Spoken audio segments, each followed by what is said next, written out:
গর্বমোরা ইনসাফের দেশ স্লোগানে আত্মপ্রকাশ করল আরও একটি রাজনৈতিক দল জনতা পার্টি বাংলাদেশ। দলের চেয়ারম্যান অভিনেতা ইলিয়াস কাঞ্চন আর মহাসচিব হলেন সাবেক বিএনপি নেতা সাংবাদিক শওকত মাহমুদ।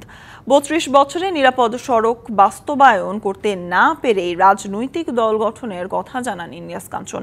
তার অভিযোগ, বিগত সময়ে সরকারের সহযোগিতা পাননি তিনি। আমরা সিদ্ধান্ত নিয়েছি একটি নতুন রাজনৈতিক দলের জন্য একটি সূচনা ইশতেহার প্রয়োজন।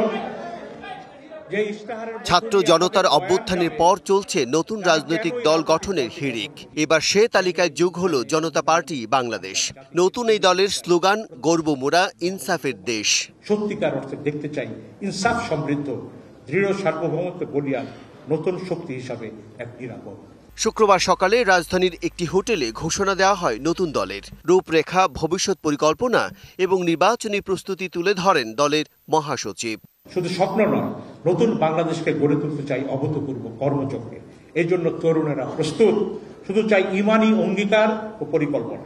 অন্যান্য দলের তুলনায় আমাদের পার্থক্য হবে নিখাদ দেশপ্রেম, চিন্তা চেতনায় স্বচ্ছতা ও সাহসিকতা, দলের ভেতরে বাইরে গণতন্ত্রের অব্যাহত চর্চা।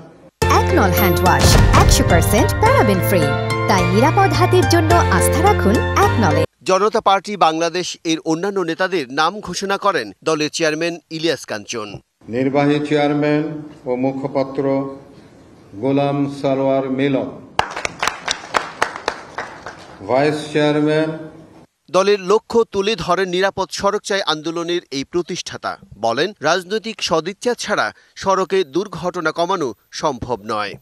নিরাপদ সড়ক চাইয়ের সঙ্গে যুক্ত থেকে যেভাবে সততার সঙ্গে এদেশের মানুষের জন্য কাজ করেছি, ঠিক তেমনি ভাবে আমি এই রাজনৈতিক দলের সঙ্গে যুক্ত হয়ে আমি আপনাদের জন্য, এদেশের জন্য সততার সঙ্গে আমি কাজ করতে চাই।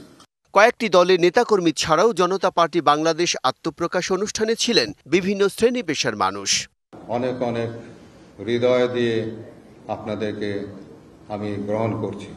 Bijan Kumar Das, DBC news, Dhaka.